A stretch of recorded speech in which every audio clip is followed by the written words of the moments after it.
rencontre Lavrov et Xi Jinping, le chef de la diplomatie russe, donc, qui a participé à cette rencontre bilatérale.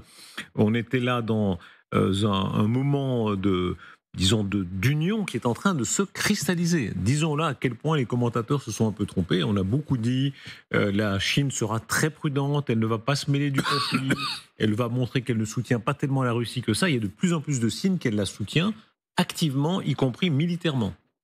Alors, il n'y a pas de fourniture d'armes de la part de la Russie. Ce sont effectivement des produits de nature duale, à la fois civils et militaires, mais qui peuvent être utilisés pour... Mais non, mais ils font très attention, effectivement, de ne pas contourner les sanctions dans ce domaine-là. Maintenant qu'il y a un soutien de la Chine, et en tout cas un soutien politique, c'est clair. Et à un moment, d'ailleurs, le ministre des Affaires étrangères, Wang Yi, avait dit nous ne souhaitons pas que la Russie perde. C'est très clair, c'est le partenaire le plus proche de la Chine, et avec un ennemi commun qui est les Américains. La dernière rencontre, le 9 mai, sur la place Rouge, avait laissé place à un autre terme. On parlait d'amitié sans limite, et on parle aujourd'hui d'une amitié d'acier. Donc là, c'est clair. C'est très clair. Moi, mettons-nous, regardez l'image qu'on a vue là. Il y a d'ailleurs aussi l'Iranien Arakchi autour de la table. Mettons-nous à la place des Américains. C'est une image qui inquiète. Moi, ça m'inquiète beaucoup. Que, comme je l'ai dit tout à l'heure, je suis ravi. Le général m'a rassuré, donc je vais bien dormir cette nuit. Mais enfin, ça m'inquiète encore quand même. Je suis pas totalement convaincu par ce qu'a dit le général. Ça m'inquiète beaucoup qu'effectivement que la Chine continue à aller dans ce sens-là. Elle donne, si vous désossez un drone russe, tous les composants sont chinois quand même. Ça a été fait. Il y a eu un article très intéressant, très long du New York Times sur toute l'industrie, toute la thématique des drones. Il suffit de le lire. Donc, que la Chine, effectivement, pacte d'acier, ça nous rappelle quelque chose dans l'histoire, ou alliance d'acier, ou amitié d'acier. Amitié d'acier. Il n'y a pas d'alliance entre les deux pays. Il n'y a pas, une amitié d'acier, ça, quand même, c'est un mot qui nous rappelle. Méfiez-vous de Sylvie Berman, elle a été maoïste 6 mois, donc son témoignage est toujours sujet à caution. Vous n'avez jamais été maoïste. Non, moi j'ai toujours été gaulliste. Mais Sylvie connaît bien la Russie et connaît bien la Chine, donc elle peut en parler. Elle a fait d'ailleurs un excellent livre sur les relations historiques entre la Russie et la Chine. L'ours et le dragon. L'ours et le dragon, que j'invite nos auditeurs à lire, parce que c'est très intéressant sur toute la perspective de cette alliance. Non, moi je suis inquiet. Il faudra qu'effectivement Trump utilise sa diplomatie, et sa diplomatie, c'est quoi ? Dites-nous un mot, de ça. L'ours c'est inviter Xi Jinping à Mar-a-Lago. Voilà. Est-ce que, oui ou non, l'ours et le dragon ont une telle hargne encore contre l'Occident que peut-être ils veulent notre peau ? Ce qu'ils veulent, c'est ne pas être dépendants de l'Occident. En tout cas, ils ne veulent pas d'ingérence de l'Occident, et ils considèrent que c'est un ennemi commun. Et l'ennemi de mon ennemi est mon ami.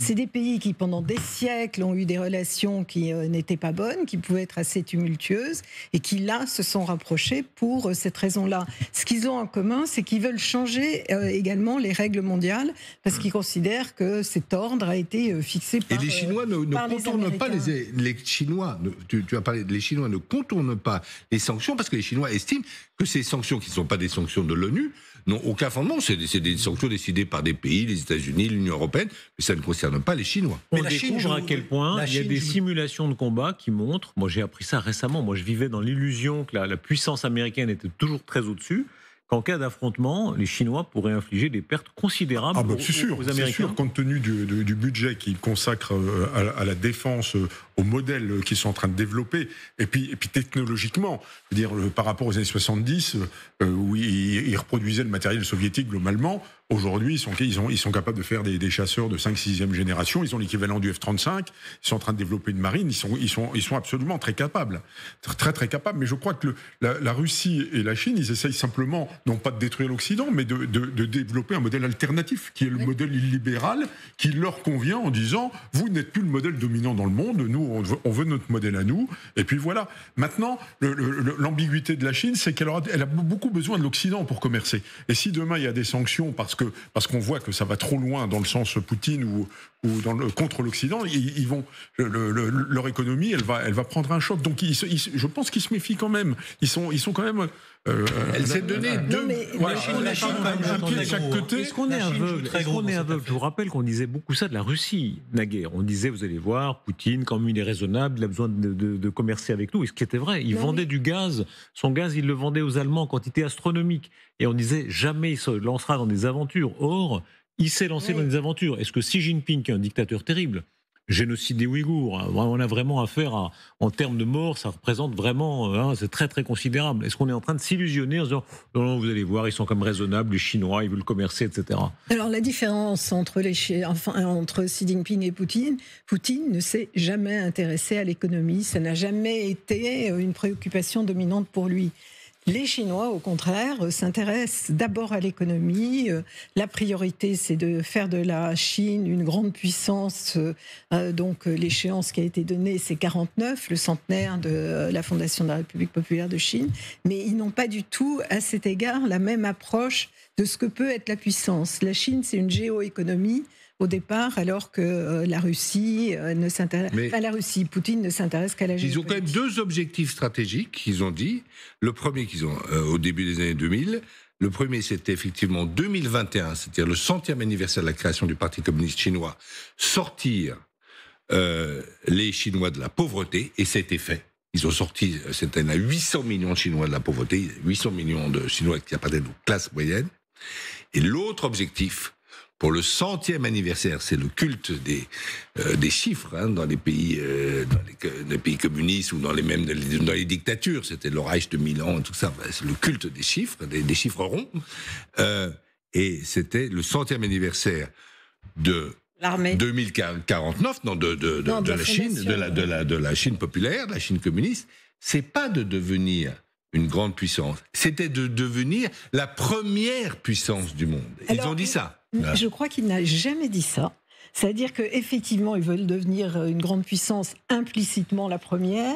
Je crois qu'il n'a jamais dit qu'il voulait devenir la première. Enfin, c'est implicite, mais je crois qu'il ne l'a pas prononcé, justement. Je vous cite, la revue stratégique. Le président de la République, dans son allocution avant-hier, avait cité la revue stratégique en France, qui donne le scénario d'une attaque simultanée, où la Russie et la Chine mèneraient des opérations de combat simultanées. Ça rappelle l'axe pendant la Seconde Guerre mondiale. Il est clair que nous entrons dans une nouvelle ère, celle d'un risque particulièrement élevé d'une guerre majeure. La revue stratégique en France parle d'autres offensives contre l'Ukraine dans les Balkans pour tester la cohésion de l'Alliance et ajoute « Le risque maximal serait qu'une telle agression soit concomitante d'une opération majeure sur un autre théâtre ailleurs dans le monde, entraînant une diversion des forces américaines. La Chine considère la Russie comme un partenaire majeur stratégique de long terme. Est-ce à dire que les Américains auraient de la peine à être sur les deux fronts à la fois, de combattre et la Russie et la Chine? Si il y avait un conflit majeur Russie-Chine, alors ils auraient de la peine. Maintenant, le modèle américain, il est fait pour ça. C'est-à-dire que dans leur modèle, c'est deux théâtres majeurs. Donc un peu comme dans la Deuxième Guerre mondiale, le théâtre occidental et le théâtre pacifique. Ça, ils doivent être capables de le faire. Maintenant, avec un monstre, j'allais dire, comme la Chine aujourd'hui, ça sera vraisemblablement très compliqué. Moins vraisemblablement l'OTAN avec la Russie. Moi, je pense qu'elle sera beaucoup plus facilement contenue. De l'autre côté, s'il se passe quelque chose, effectivement, ça sera très compliqué. Maintenant, je rappelle qu'on a parlé de l'Axe. L'Axe, ça n'a jamais fonctionné. Je veux dire, Hitler a déclaré la guerre aux États-Unis d'Amérique pour entraîner, pour se déclarer solidaire des Japonais, etc. Et donc, en fait, il a fait l'erreur stratégique de son existence. Parce que les Japonais ont été d'une inutilité totale, absolument totale pour ces projets. Et donc, il est entré en guerre. Non, mais absolument. Parler aux Britanniques qui se battent sur le front asiatique. Mais ça n'a rien à voir. Les Japonais étaient là. Les Japonais étaient là. Mais les Japonais n'ont pas. Mais je parle de la synergie. Non, mais je finis. S'il vous plaît, pas en même temps. Je finis ça. La synergie. Je parle simplement de. Je n'ai pas dit que les Japonais n'étaient pas dangereux. Je dis la synergie entre l'Allemagne nazie et le Japon.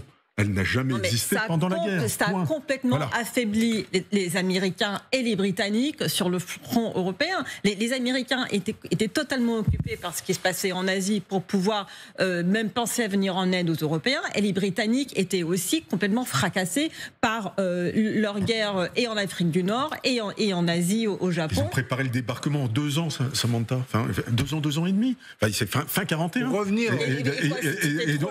Moi, je suis désolé. Non, je suis absolument pas d'accord avec cette. Pour revenir à l'époque actuelle. Pour revenir à l'époque actuelle, je pense que si effectivement il y a une vraie alliance, si on passe d'une amitié d'acier à une alliance, on sait déjà qu'entre la Perse et la Russie, on s'échange quand même des drones. Hein, voilà. Entre la Russie, la Chine et la Perse est plus petite, contre simplement l'Europe et l'Amérique, là on est un peu mal. Mais Trump a un atout. Alors là, on va me reprocher d'être encore trumpiste. Quel est l'atout qu'il peut apporter aux États-Unis, Darius Trump ? Eh bien, toujours avec sa diplomatie, c'est des choses personnelles. L'amitié très forte qu'il a pour Modi. Vous vous souvenez que Modi est venu aux États-Unis assister à des meetings de Trump, etc. Et donc, dans ce grand jeu géopolitique, ce que l'Occident doit chercher à faire, c'est évidemment d'avoir l'Inde avec soi, parce que là, le jeu est beaucoup plus équilibré en notre faveur. L'audace de Trump, toujours dans les conversations rapportées par CNN, quand il aurait dit à Xi Jinping, moi aussi je peux te bombarder. Est-ce vrai ou non ? En tout cas, Trump est capable de ce genre de dialogue un peu ambigu. J'ai dit la même chose au président Xi. Si vous allez à Taïwan, moi je vais bombarder Pékin à mort. Il m'a pris pour un fou et m'a dit Pékin, vous allez bombarder Pékin. J'ai répondu oui, je n'ai pas le choix, je dois vous bombarder. Il ne m'a pas cru non plus, seulement à 10%. Et là, ce qu'il ajoute, Trump, est très intéressant. 10%, c'est tout ce dont vous avez besoin. Même 5% aurait été suffisant. Est-ce que c'est de bonne stratégie pour Trump de dire semer le doute dans l'esprit du dirigeant chinois ? C'est la stratégie du fou qui dit des choses invraisemblables et en face, on se dit c'est pas possible, sauf qu'on a une certitude qui est à 95%. Et ces 5%-là peuvent vous permettre de gagner des avantages considérables dans des situations tendues. C'est la stratégie de Poutine en Ukraine. Pourquoi est-ce que l'Occident n'aide pas suffisamment l'Ukraine ? Pourquoi est-ce que toutes les armes que les Ukrainiens réclament depuis 3 ans n'arrivent pas ? Parce que chaque pays occidental, la France y compris, le Royaume-Uni, les États-Unis, se disent « et si ?» Il y a cette incertitude sur la réaction de Poutine. Donc, en effet, ces 5% d'incertitude, surtout quand on a un arsenal nucléaire derrière soi, eh bien, ça compte. Mais, et là, je parle sous contrôle du général. Si je comprends bien, la Chine a aujourd'hui des missiles hypersoniques que les Américains n'ont pas et contre lesquels les Américains ne peuvent pas se défendre. Et c'est ça qui fait vraiment peur à Washington. Oui, moi la Chine aujourd'hui devient une puissance colossale. Sur le plan militaire, il ne faut certainement pas la sous-estimer. Mais elle ne s'est jamais battue. Sur le plan technologique, il y a ça aussi, c'est vrai. La dernière fois qu'ils se sont battus, c'est contre les Vietnamiens, ils ont pris une tôle en 79. Est-ce qu'on redécouvre ici l'importance de l'extrême agressivité, la fameuse division du monde entre les herbivores et les carnivores ? Là, ce sont les carnivores entre eux. C'est-à-dire les Européens ne tiennent jamais ce langage. Jamais un Européen ne dirait à Xi Jinping... ce langage. Oui. Jamais un Européen ne dirait à Xi Jinping « je pourrais vous bombarder », ça c'est sûr. Oui. Non, sûr et certain. Non, c'est sûr, parce qu'on respecte plus les codes de la diplomatie, et en plus de ça, les Chinois n'en croiraient évidemment pas un mot, donc on se ridiculiserait si on disait ça. Bon, on l'a fait au 19e siècle, et ça parce qu'on était les plus puissants au 19e siècle, justement. Mais ça, c'est les codes de millénaires de la force militaire. Ce qu'on a vu depuis 80 ans, c'est l'exception. La diplomatie policée, où on a cru qu'on réglait tout par l'ONU, par les lois, par les règlements, par les traités, etc., parce qu'on était raisonnable, eh ben, on découvre finalement que là, on est revenu avant 39, tout simplement. Et ça, c'était depuis 3 000 ans, 4 000 ans, peut-être. C'est comme ça que ça se passe, le monde, depuis tout ce temps-là. Tout est une question de rapport de force. Effectivement, on évoquait le 19e siècle, c'est-à-dire l'agression contre la Chine, la guerre de l'opium, le sac du palais d'été. Pourquoi ? Parce qu'on était plus fort qu'eux. Aujourd'hui, ce n'est pas le cas, en tout cas pour ce qui concerne les Européens. Les seuls qui peuvent jouer le rapport de force à la fois contre Poutine et contre Xi Jinping, c'est les Américains. Et Trump doit prouver qu'il est la méga puissance qu'il prétend être. Alors c'est l'impression qu'on a quand on voit ce qu'il a fait en Iran. Il l'est encore. Ben oui, mais quand même justement, il n'est pas encore capable d'avoir en face de lui un interlocuteur dont il lirait dans les yeux. Je crois que tu peux le faire. J'ai peur de toi. Il ne voit pas ça.